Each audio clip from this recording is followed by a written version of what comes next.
समर्पयामि। ओम श्री महागणपतिये नमः। स्नानं समर्पयामि। ओम श्री महागणपतिये नमः। वस्त्रयुग्मं समर्पयामि। ओम श्री महागणपतिये नमः। यज्ञोपवीतं समर्पयामि। ओम श्री महागणपतिये नमः। गन्धं समर्पयामि। ओम श्री महागणपतिये नमः। पुष्पाणि समर्पयामि। ओम श्री महागणपतिये नमः। धूपमाग्रापयामि। ओम श्री महागणपतिये नमः। दीपं दर्शयामि। ओम श्री महागणपतिये नमः। नैवेद्यं समर्पयामि।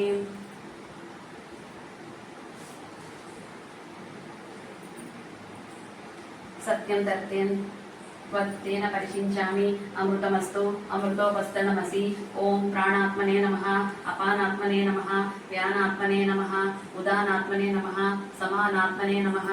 मध्ये मध्ये पानीयं समर्पयामि। ओम उत्तरापोषणं समर्पयामि। हस्तौ प्रक्षालनं समर्पयामि। पात्रं पूजयामि। फालचंद्राय नमः। मरुवकपत्रं पूजयामि। हेरम्बाय नमः। सिंधुवारपत्रं पूजयामि। शूर्पकर्णाय नमः। जाजीपत्रं पूजयामि। सुराग्रजाय नमः। गण्डकीपत्रं पूजयामि। युगभक्ताय नमः। शमीपत्रं पूजयामि। विनायकाय नमः। अश्वत्थपत्रं पूजयामि। सुरसेविताय नमः। अर्जुनपत्रं पूजयामि। कपिलाय नमः। अर्कपत्रं पूजयामि। श्री संकष्टहर गणेश्वराय नमः। 21 पत्राणि पूजयामि। प्रमुखाय नमः। सुमुखाय नमः। कृतिने नमः।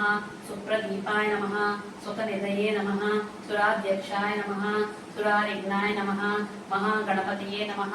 मान्याय नमः। महाकालाय नमः। महाबलाय नमः। हेरम्बाय नमः। लंबजठराय नमः। तस्वग्रीवाय नमः। महोदराय नमः। मदोत्कटाय नमः। महावीराय नमः। मंत्रिणे नमः। मंगलसुस्वराय नमः। प्रमदाय नमः। प्रथमाय नमः। प्राज्ञाय नमः। विघ्नकर्त्रे नमः।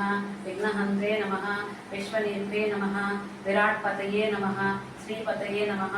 वाक्पतये नमः। शृंगारिणे नमः। आश्रितवत्सलाय नमः। शिवप्रियाय नमः। शीघ्रकारिणे नमः। शाश्वताय नमः। भवाय नमः। बलोद्भिताय नमः। भवात्मजाय नमः। पुराणपुरुषाय नमः। पूष्णे नमः। पुष्करोक्षिप्तवारिणे नमः। अग्रगण्याय नमः। अग्रपूज्याय లోకానికి చేరుకున్నారు. ఇక ప్రతి మాసం ఈ వ్రతం చేయడం వల్ల ఎంత ఫలితం వస్తుందో చెప్పతరమా? వేష వృత్తాంతం. ఒకనొక నాడు ఇంద్రుడు తన విమానంలో ఇంద్రలోకానికి వెళుచుండగా అనేక పాపకార్యములు చేసిన ఒకనొక వ్యక్తి ఆకాశంలో పయనించే ఆ విమానంపై దృష్టి సారించాడు. అతని దృష్టి సోకగానే ఆ విమానం చటుక్కున భూమిపై అర్ధాంతరంగా ఆగిపోవడం జరిగింది. ఆ ఇంద్ర విమానం అద్భుతమైన వెలుగుతో ఆశ్చర్యచకితుడైన ఆ దేశపు రాజు సురసేనుడు గబగబా బయటకు వచ్చి ఆ అద్భుతాన్ని అత్యరూపు చెందుతూ తిలకించసాగాడు. ఇంద్రుని చూచి ఎంతో సంతోషానికి లోనైన మహారాజు ఆనందంతో నమస్కరించాడు. అక్కడ విమానం ఎందుకు ఆపినారో కారణం అడిగాడు. అప్పుడు ఇంద్రుడు, ఓ రాజా, మీ రాజ్యంలో పాపాలు అధికంగా చేసిన వ్యక్తి ఎవరిలో దృష్టి సోకి విమానం మార్గ మధ్యలో అర్ధాంతరంగా ఆగింది అని చెప్పాడు. అప్పుడు ఆ రాజు, అయ్యా, మరి మళ్ళీ ఆగిపోయిన విమానం ఎలా బయలుదేరుతుంది అని అడిగాడు వినయంగా. అప్పుడు ఇంద్రుడు, ఇవాళ పంచమి, నిన్న చతుర్థి, నిన్నటి రోజున సాయంత్రం వరకు ఎవరైతే ఉపవాసం చేసి సంకష్టార గణేష్ వ్రతం చేశారో వారి పుణ్యఫలాన్ని నాకిస్తే నా విమానం తిరిగి బయలుదేరుతుంది అని చెప్పాడు. సైనికులంతా కలిసి రాజ్యమంతా అన్వేషిస్తూ ఒక్కరైనా నిన్నటి రోజున ఉపవాసం వ్రతం చేసిన వారు కనపడకపోదురా అని తిరిగారు. కానీ దురదృష్టవశాత్తు అలా ఎవరూ దొరకలేదు. అదే సమయంలో గణేష్ దూత వచ్చి మరణించిన ఒక వయసు మృతదేహాన్ని తీసుకెళ్లటం కనిపించింది. సైనికులు వెంటనే ఎన్నో పాపాలు చేసి ఎన్నో జీవితాలు కూర్చుని ఈమె ఎందుకు గణేష్ లోకానికి తీసుకువెళ్తున్నారని ప్రశ్నించారు. దానికి గణేష్ దూత, ఈమె నిన్నంతా ఉపవాసం ఉంది, తెలియకుండానే ఏమీ తినలేదు, చంద్రోదయం అయిన తర్వాత గణపతికి నమస్కరించింది, ఆ విధంగా ఆమెకు తెలియకుండానే సంకష్టహార చతుర్థి వ్రతం చేసింది, ఈ రోజు మరణించింది, తెలిసి చేసినా తెలియక చేసినా ఈ వ్రతం ఎంతో ఉన్నత స్థితికి చేరుస్తుంది.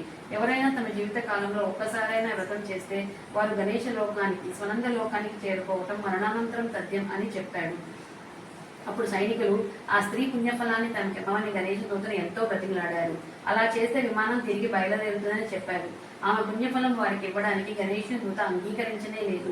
ఈ లోపు ఆమె దేహం నుంచి వీచిన గాలి ఆ విమానం ఆగిపోయిన చోట వీచి ఇంద్రుని విమానం వెంటనే బయలుదేరింది. తెలియక చేసిన ఈ వ్రతం ఎంతటి ఫలితాన్ని ఇస్తుందో చెప్పే వృత్తాంతం ఇది.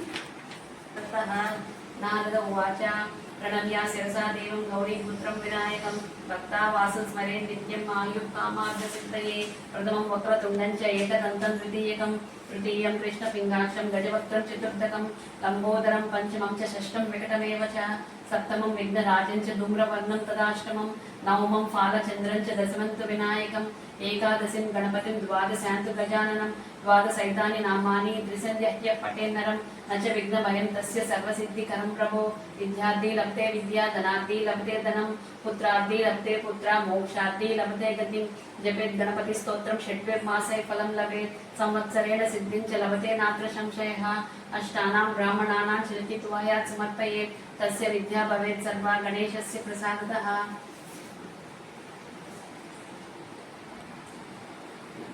वंदे वाञ्छितलाभाय चन्द्रार्धकृतशेखरां वृषारूढां शूलधरां शैलपुत्रीं यशस्विनीं सिंहस्कन्धसमारूढां नानालङ्कारभूषितां चतुर्भुजां महादेवीं नागयज्ञोपवीतिनं शङ्खचारङ्गसमायुक्तवामपाणिद्वयान्वितां चक्रं च बाणांश्च दधिं दक्षिणे करे रक्तवस्त्रपरिधानां बालार्थसदृशीं तनुं नारदं समर्पयामि।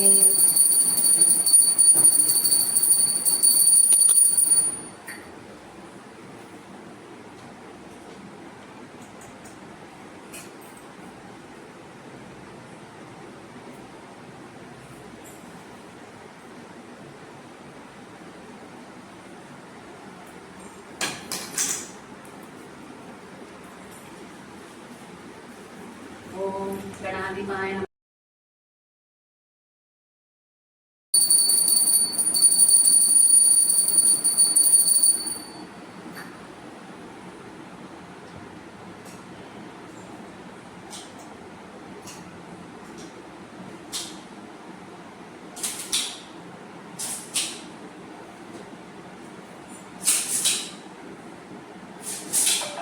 सुहासु इदा कलगद्दु